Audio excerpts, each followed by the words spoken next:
briefing in connections with the Junal Deputation on tomorrow, and the media will be briefed by our Varis Karyakarta Sri Bidhyot Debbarma ji, and with us today Janjati Morcha State President Vikas Debbarma and myself David Debbarma, General Secretary Janjati Morcha, and I would like to request Adharniya Bidhyot Debbarma ji to brief this media. Thank you. Welcome, স্বাগতম লামসগো সবাইকে।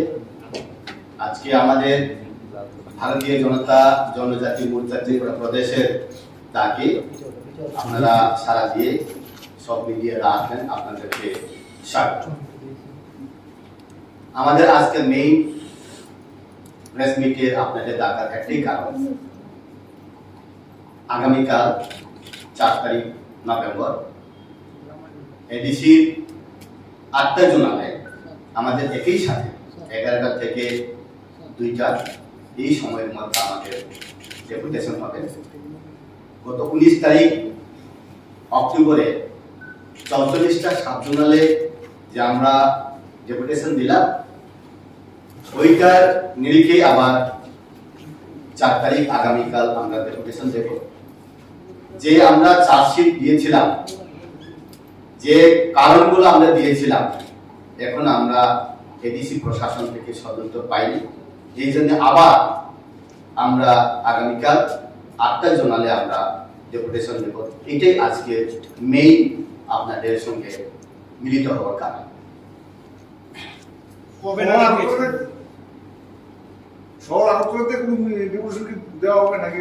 শহর আগরতলাতে কোনো zonal office নেই। আমাদের urban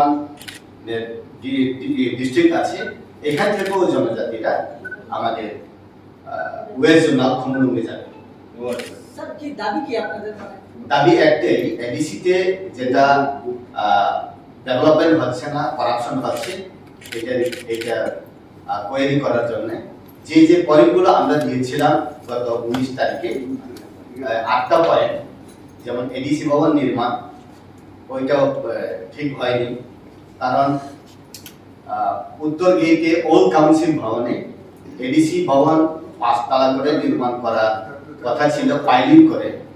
এটা নীতি আয়োগের টাকা, ওইটা এডিসিতে ত্রিপুরা প্রশাসনে আসার পর ওই যেটা কনস্ট্রাকশন হওয়ার যেটা প্রসেস ছিল, ওইটা ডাইভার্ট করেছে।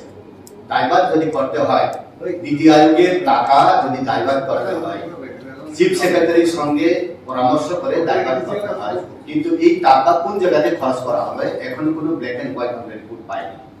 এইটা আর বিভিন্ন জায়গাতে আমরা দেখলাম খেরাঙ্গা হসপিটাল নির্মাণ থেকে শুরু করে কম্পিউটার ডিস্ট্রিবিউশন করার জন্য যেটা টেন্ডার হয়েছিল, এইগুলা শুরু করে রাবার প্ল্যান্টেশনের যেটা করাপশন, ওইগুলা শুরু। ভিলেজ কাউন্সিল নির্বাচন নিয়ে কি আপনারা কোনো ধরনের ডেপুটেশন আন্দোলন, যেহেতু এখনো ভিলেজ কাউন্সিল নির্বাচন হচ্ছে? ভিলেজ কমিটি নির্বাচন টোটালি ডিপেন্ড করে ইলেকশন কমিশনের উপর। ইলেকশন কমিশন যদি বলে ইলেকশন হবে, আমরা রাজি। যদি না করে তো আমরা কি করব? এই জন্যই ভিলেজ কমিটি নির্বাচনের জন্য ভারতীয় জনতা জনজাতি মোর্চা ত্রিপুরা প্রদেশ এখানে কোনো হাত নেই। আপনারা কি আলাদা করে মানে তাড়াতাড়ি ইলেকশনের কোনো দাবি করতেছেন না? হইলে তো ভালো না, আপনারা যদি দাবি আছে কি, সংগঠনের কোনো দাবি আছে কি? কারণ অনেকদিন যাবত ভিলেজ কাউন্সিলগুলি নির্বাচন ছাড়া প্রশাসনিক আধিকারিক দিয়ে চলতেছে। জনজাতি মোর্চার কোনো পার্টিকুলার ডিমান্ড নেই। রাজ্য কমিটি মাদার সংগঠন যেটা বলবে এটাই আমরা মানি। জনজাতি মোর্চার আলাদা কোনো ডিমান্ডও নেই। জনজাতি মোর্চা বলে আলাদা কোনো এটা পার্টি না, এটা ভারতীয় জনতা পার্টির ব্রাঞ্চ মাত্র। যেহেতু জনজাতি মোর্চার তরফ থেকে সাংবাদিক সম্মেলন আপনারা করছেন, একটা বিষয় আপনাদের তরফ থেকে, দলের তরফ থেকে বলা হয়েছিল যে মথার সঙ্গে আপনারা কোনো ধরনের জোটে আপনারা যাবেন না বা যাওয়ার প্রয়োজন নেই। কি মনে হয়, মানে আপনাদের জনজাতি মোর্চার উপর কি এবার আপনাদের দল বিজেপি কি এবার একটা ভরসা করতে পারছে যে এবার জনজাতি মোর্চা একাই এই ত্রিপুরা মাথাকে পাহাড়ে একটা বিশাল টেক্কা দিতে পারবে বিধানসভা নির্বাচন?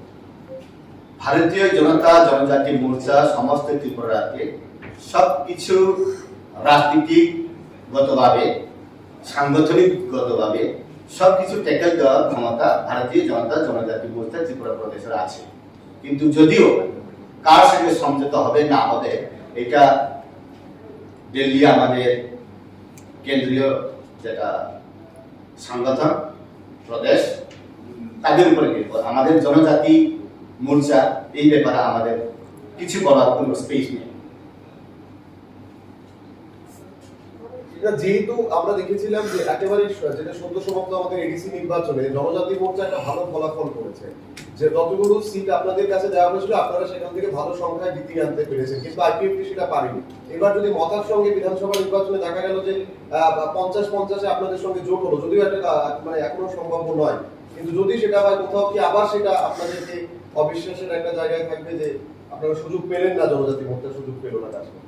2021 এর এডিসি ইলেকশনে 28টা সিটের মধ্যে 17টা সিট দেওয়া হয়েছে আইপিএফটি কে, 11টা সিট বিজেপি কন্টেস্ট করলো। 17টা সিট দেওয়ার পরে 0-0 হলো আইপিএফটি। 11টা সিট বিজেপি নেওয়ার পর 10টা সিট আমরা 10 জন এমডিসি পেলাম। আমাদের আউটস্ট্যান্ডিং অ্যাচিভমেন্ট।